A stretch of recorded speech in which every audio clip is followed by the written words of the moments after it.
Hey there, so today we are going to go over my focaccia recipe. This is actually the most requested recipe. Every time I make it, people go crazy. So it is 1 2/3 cup of flour. Again, I use bread flour for most of my bread recipes. To that, I'm adding in just 4 teaspoons of regular white sugar. That's going to help feed the yeast because this is a yeast, not a sourdough version of a bread. Next is going to be a 1/4 teaspoon of salt. I use Redmond real salt as all my salt in the house. I use that for canning, preserving, in all my baking and cooking as well. I buy it in a 25-pound bag and it lasts just forever. So next is going to be 1 teaspoon of instant or dry active yeast. Just put that right in, no need to proof it. Make sure all those dry ingredients are well mixed together, and then you actually just make a little well here in the middle. So this recipe calls for olive oil and water, so making the well is going to help it to incorporate. Oil and water don't mix that well. I just used well like 4 times, sorry. Anyway, okay, so here we have is a 1.5 tablespoons of extra virgin olive oil. And normally I'll eyeball this, but for the sake of the video, I went ahead and measured it out. That way, if somebody's looking for the recipe, they can see it. And then I'm going to add 3/4 cup of very warm water. So you can see, since the water was pretty warm, the oil mixed a little bit, but you just want to mix this together. Really important to have a strong spatula and not one of the kinds that the head comes off, if you know what I'm talking about, like it's a 2-piece thing. This is a very sticky dough, and so you need a super strong spatula to mix it up. So you can see here, just incorporating all the flour in. It is sticky, but I usually will get my hands in there to kind of get the consistency correct and have it all mixed. You want to make sure you don't have any little pockets of dry flour, because to this we are going to add some potato, some mashed potato. That's the secret ingredient. There's lots of focaccia recipes that I've done and I've tried, but the potato makes this one absolutely just tender and amazing. So how I typically do a potato is, when we have baked potatoes for dinner, I will just keep an extra one in my fridge. So we had baked potatoes the night before. I just pop it in the fridge, and then when I'm ready, I peel it. I'm realizing here that if my grandpa saw this video, he would cringe because I'm cutting towards myself. So safety first. Don't be like me. Peel your potato, not in a way that's likely to chop your fingers off here. So luckily no harm came to me. And just as a note, you'll probably only need about half of a potato.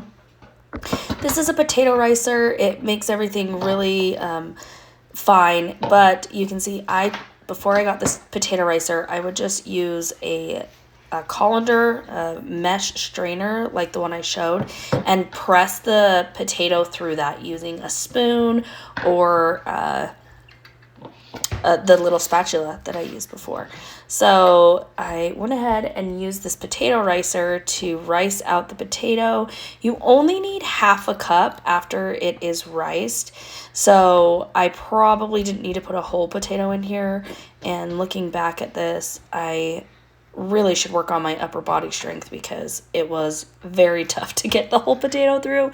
I thought having the baby I would, feel stronger because I'm carrying him around all the time, but not strong enough to push a whole potato through this ricer.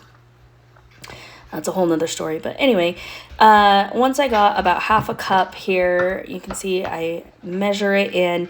It does need to be kind of packed. You want to make sure that you get a good full half cup.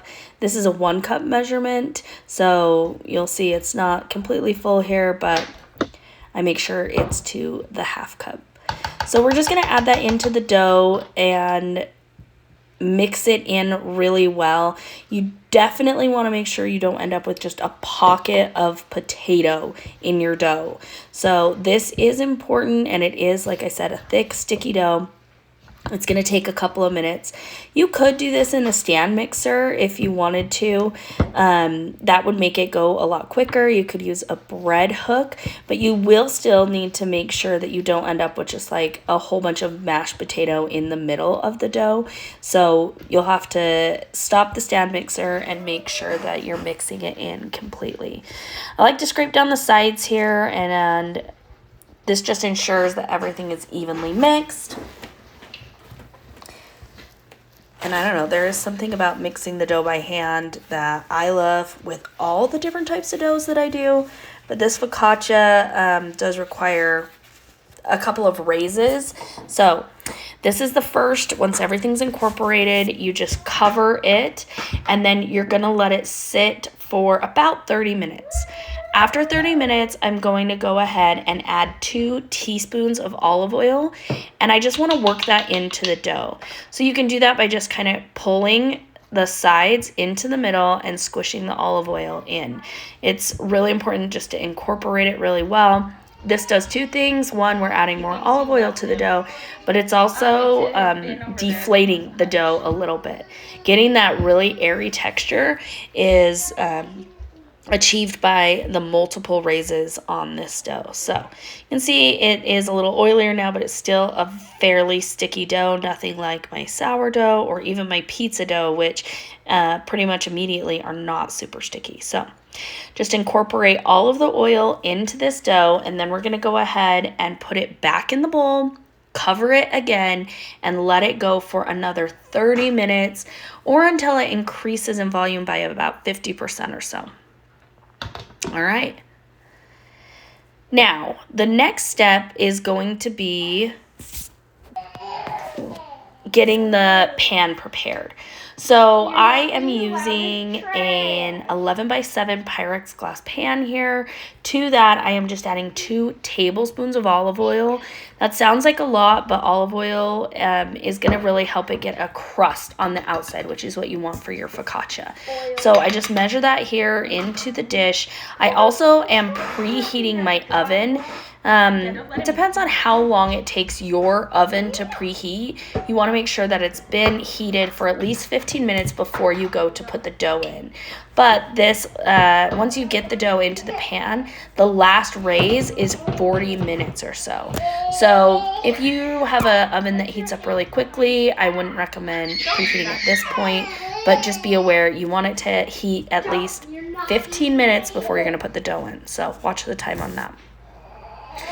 Now, the dough is pretty elastic, but you want to stretch it and kind of squish it so it fills up the pan as best you can. Of course, we are going to let it set and raise again for 40 minutes, so it will puff up a little bit more. But if you don't get it stretched pretty much out to fill the corners, you might end up with a really tall ball of dough that isn't going to fit in your pan. So I just get plastic wrap at this point and cover the dough. We are going to poke it before we put it in the oven, so you'll notice the one corner there is not exactly perfect, but I've stretched it basically to fill the sides of the pan. Let's cover that up, let it set for 40 minutes. All right, this is sat for 40 minutes. You can definitely tell that it has puffed up a little bit. It isn't all the way into the corners, but it is pretty good. Now I'm going to drizzle the entire top of this with olive oil. You want to make sure you use about 2 teaspoons. I'm very generous with the olive oil on my focaccia. And then you're going to dimple it or poke it. So you want to make sure that there's nothing in here. And you're just going to poke your fingers into it to give it that dimply top.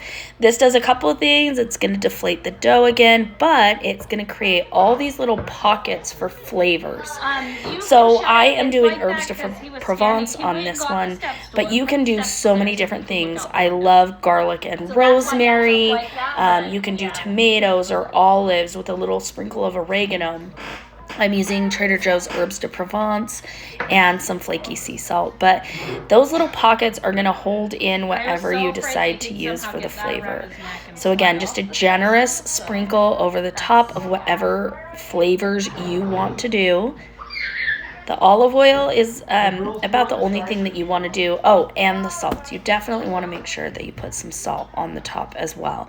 So I use a flaky sea salt in this. This also is from Trader Joe's. I got this as a gift. I absolutely love it. Save it for fancy things like this.